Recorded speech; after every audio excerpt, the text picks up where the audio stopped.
So in there where that white patch is, that white label, that's where the steering control knuckle for your rack and pinion goes.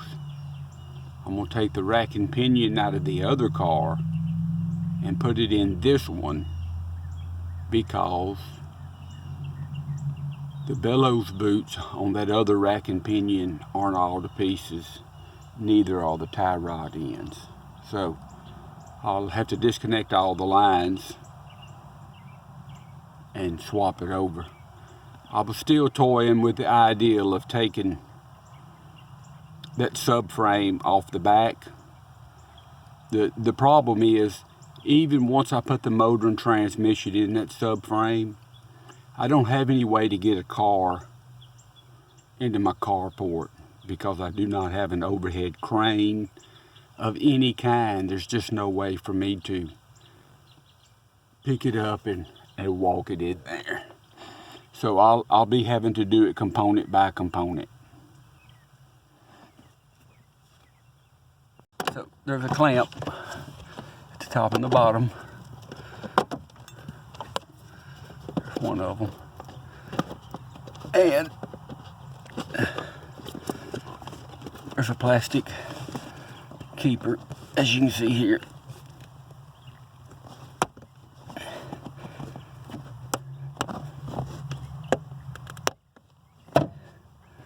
That you'll want to get out without tearing all to pieces.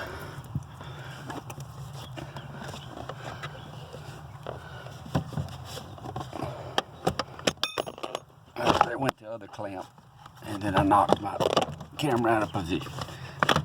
And then there it came. So there was the plastic keeper. There's a hole in the top. That hole in the top goes into that plastic pin. That plastic pin snaps in here. That's the U-joint for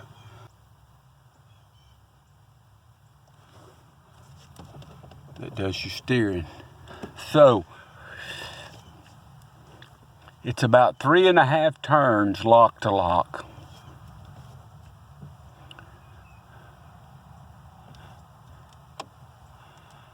What you want to do is get the steering wheel straight, going down the road straight position. And as you can see, you can't get to the boats. And then that's straight up there. That should be the position that you're looking for, because what you're going to want to do is find the way to slip it off of those splines with it disrupting the least amount of your life, because one set of splines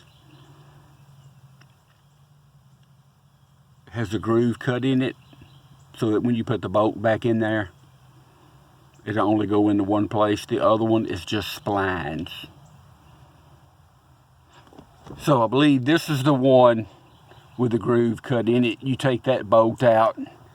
When you put it back in there, should be lined back up on the right splines. It never hurts to double check that though.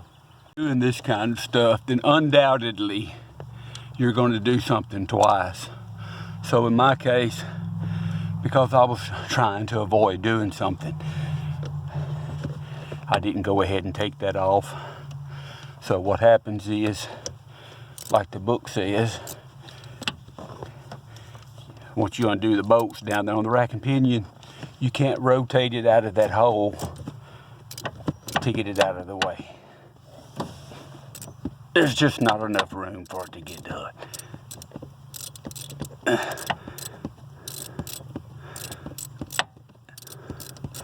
So, because we like doing it, we do it twice. It takes twice as long, and it's twice as hard. So you just hope that when you pull that off,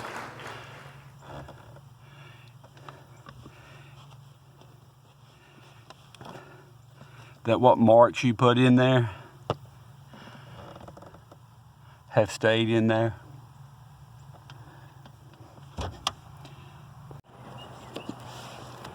As I was saying earlier, oh, and this is my book, by the way. This is my Honda book.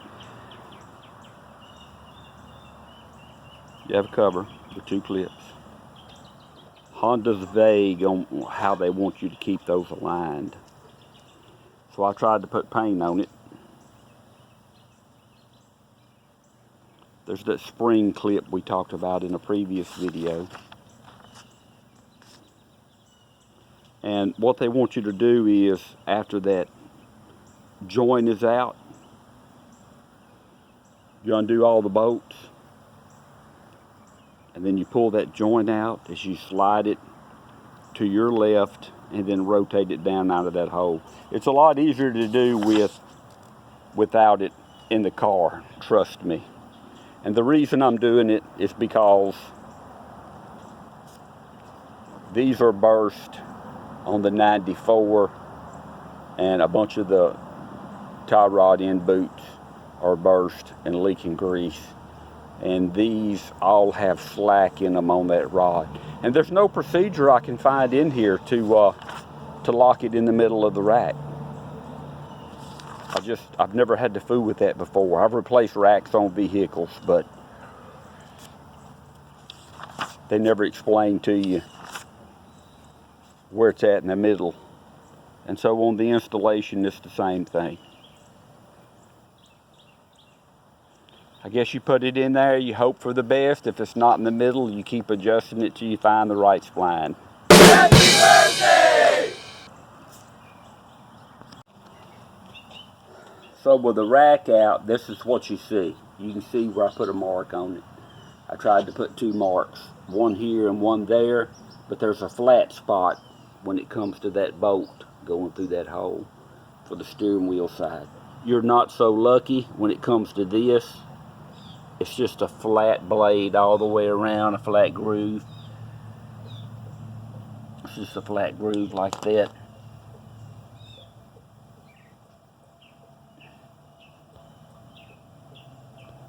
Well,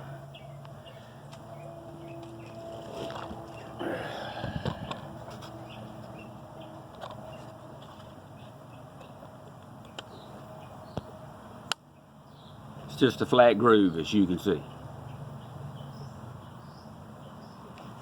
Now, I think I got a piece of some paint there.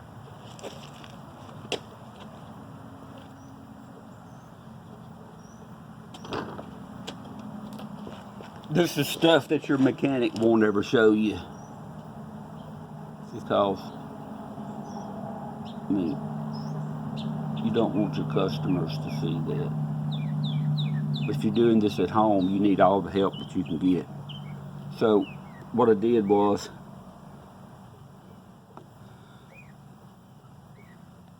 I tried to get that in there.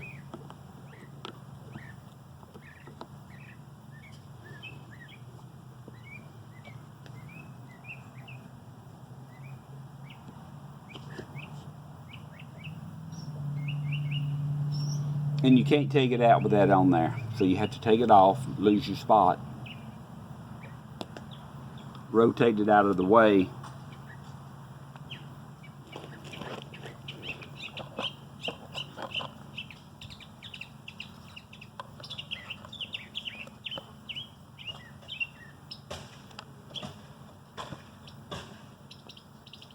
Undo two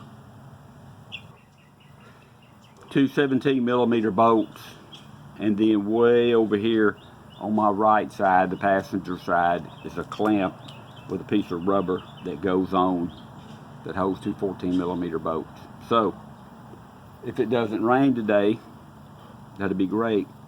Now I'm gonna go start on the other car and try to get this part installed in this side. Okay, so again, I don't know how much of that last video recorded because I'm on my cell phone again and it just died. So as you can see with the red dot and then my lines, they lined up, but that's kind of idiot proof. because that bolt you're looking at, well, when it goes through that opening, there's a slot cut in there, a keyway, if you will. It will only go on that way. The one down at the bottom, well, it's just a round circular groove, so it's, take your pick if it's in the right place or not. But I think I'm pretty close.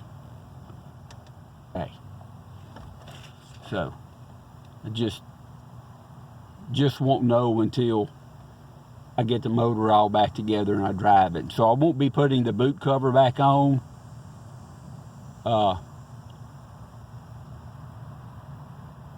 It'll just be like that for a little while. Just make sure I don't lose my parts.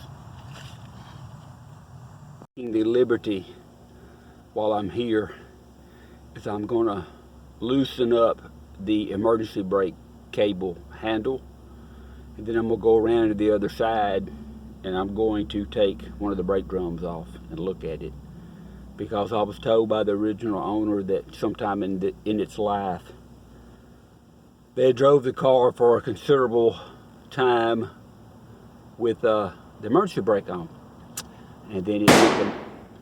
So I already know what the front looks like, so I'm gonna try to get a drum off and see what it looks like.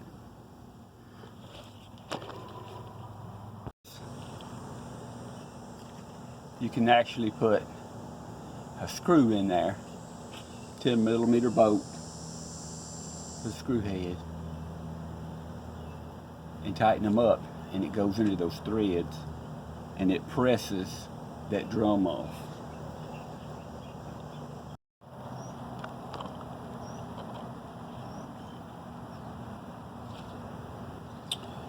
So I have the bolts in and I'm tightening them up, and I hope that there's not too bad of a groove in the brake shoe, and that's what's holding it in there.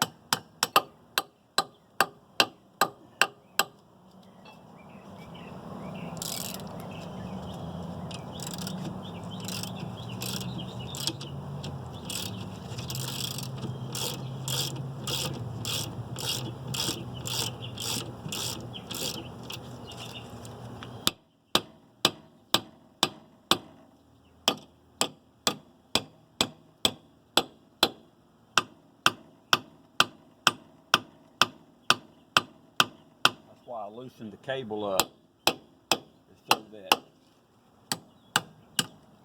any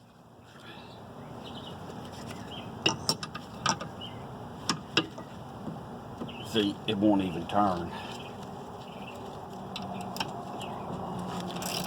That means the brake shoe's in the bind against the drum.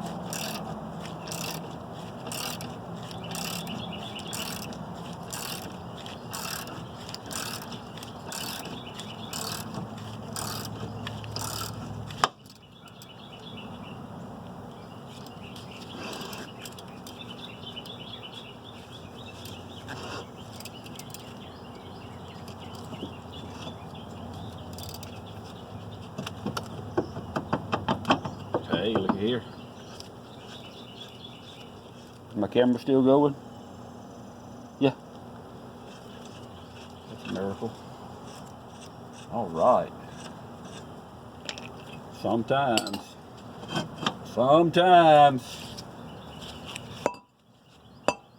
And no, it's never a good idea to breathe that. So, is there a groove that hang on my fingernail? A little bit, not too bad. You can mount these on the front of a car.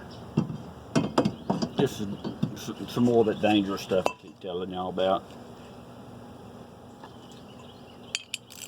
It just depends on what you want your. If I had a metric tap set, I'd re-tap those threads and put something in there. The last person that worked on them, they weren't very considerate. I'm not saying they were bad, I'm just saying they didn't think much about the other person that was going to be having to work on it. If I wanted to get really crazy, I have a brand new set of these still in plastic bags. Never been on a car. I can put on here, but I don't really see the point. Probably will inspect both sides, but there's no groove in there. And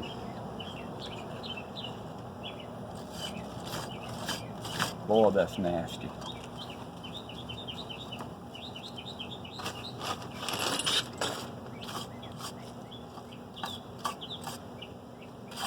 So, on the front of the car, you can take a grinding stone